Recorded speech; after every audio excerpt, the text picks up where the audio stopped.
Crazy calls me crazy. And who is this handsome stranger?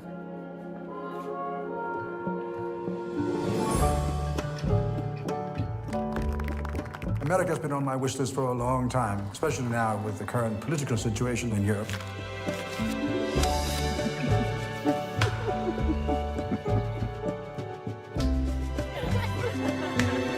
Vi kan også bare læne os tilbage og lade Hitler tage Europa. Skal vi gøre det? I den danske neutralitetspolitik, det er en balancegang. Hvis alle tænker som de, så vinder Hitler krigen.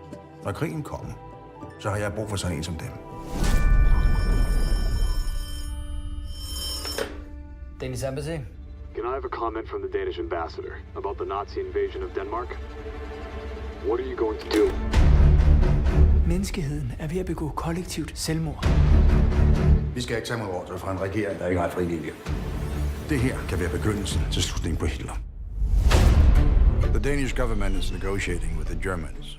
I'm considering establishing an independent embassy here in the United States. Du overvejer at gå imod kongen. Svigt i dit land.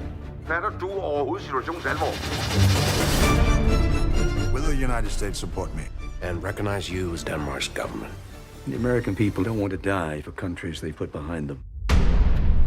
Do you remember what you used to tell me about diplomacy? It's 50% information and 50% gambling.